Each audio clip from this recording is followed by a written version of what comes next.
Bagong araw na naman. Panibagong ideas na naman ito, no? So, ang ating sasakyan, nagpalit tayo ng gulong. So, ang next naman na nating episode ngayon, ay ibabalik natin yan doon sa pinaka spare tire. So, sa likod natin siya lalagay sa ilalim. Kaya, eto, dapat yung matutunan para kung kayo man ay sakaling ma-flat ang inyong sasakyan, meron kayong idea. Okay? Let's go! So, nasa ilalim na nga tayo ng sasakyan.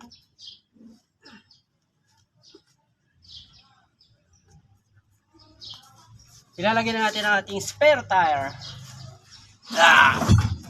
Ayan, nakikita nyo ba ito? Ayan.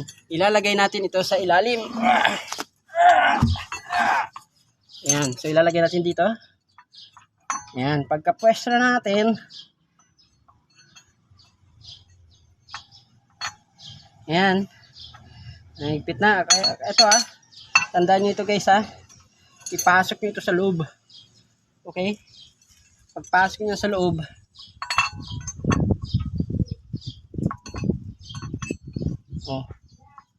yes! Magigipit lang ako ng gulong.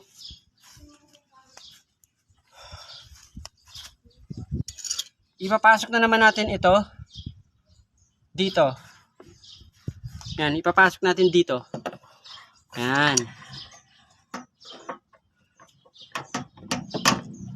Yan. Ngayon, di ba nakapasok na iyon? Ito nakapasok na ito. Alright, lagay natin dyan. Pasok natin itong maliit. Itong maliit, nakita nyo ba to? Itong maliit na bakal. Ayan, maliit ito. Ito. Yan. Kita nyo ba to? Ipasok dun sa pasukan ng tire wrench. Para kumbaga, hindi na siya ma-deform. Okay? Ayan.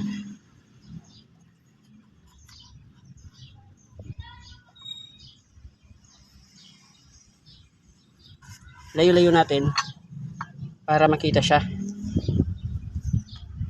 Ayan.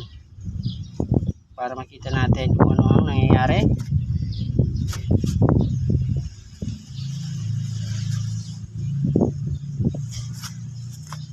Ilalay na natin to.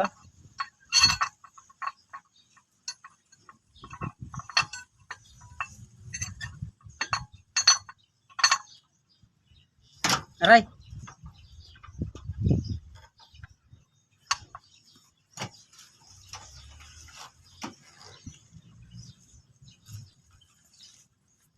Ipitan nga muna natin. Nahihirapan ako. Mahirap. So, paka na naman ang pihit natin. Sana. Ayan. Okay guys, naipasok na natin ng mabuti. Ayan, pansin nyo. Okay, so aangat na natin yan. Ito naman pihitin natin. Kanan. Okay? Ayan. So, aangat na naman siya dyan. Tingnan nyo, aangat na aangat yan.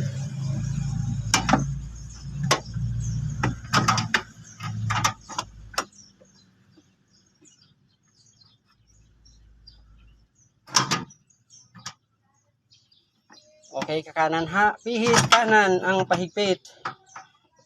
Kailangan i-sight mo doon na pasok.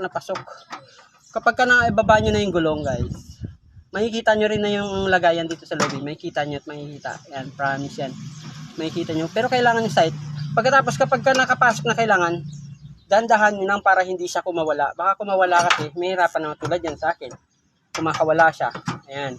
So kailangan medyo gentle lang ang pagpihit kasi aangat naman yung ating gulong. Diba?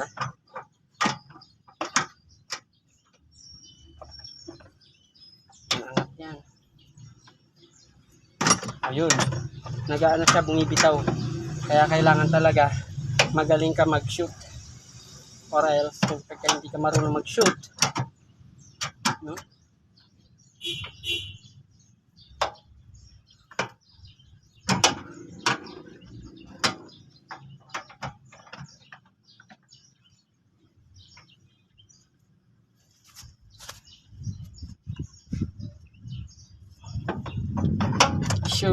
I-shoot mo.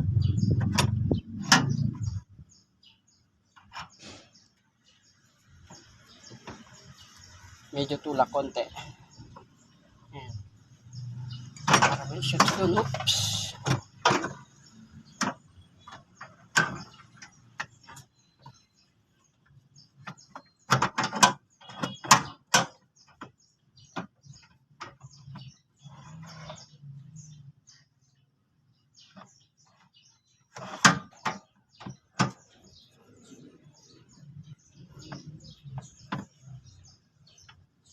Ayun, pasok na pasok na.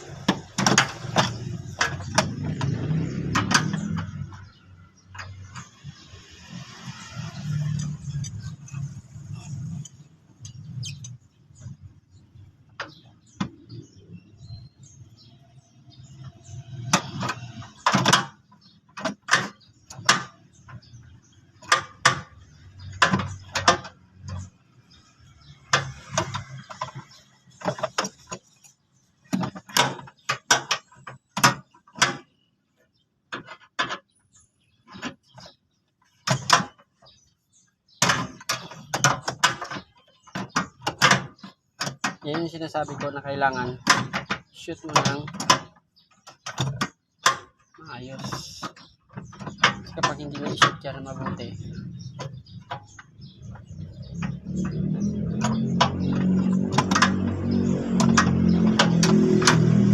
ayun.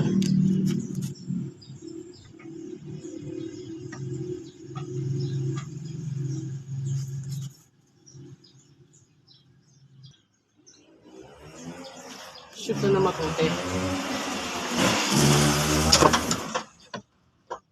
Pagka naigpit na ba?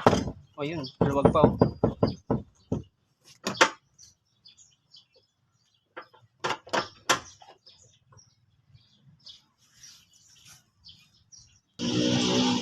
So mahigpit na kapag ito ay na-confirm na natin na mahigpit na siya. Double check natin.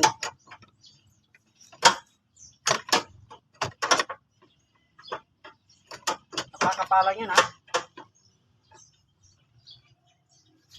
Okay, mahigpit na, mahigpit. And then kukuhanin natin ito. Kasi mahigpit na nga eh. So titingnan natin sa ilalim, ayan. Nakikita nyo ba yung bakal na yan? So lapat na lapat na. Okay, so hindi na siya magagalaw. Yan, hindi na magagalaw yan. Okay, so maraming salamat sa inyong panonood. I hope that you enjoy watching this video at naging informative ang inyong pagbisita sa aking channel. Alright?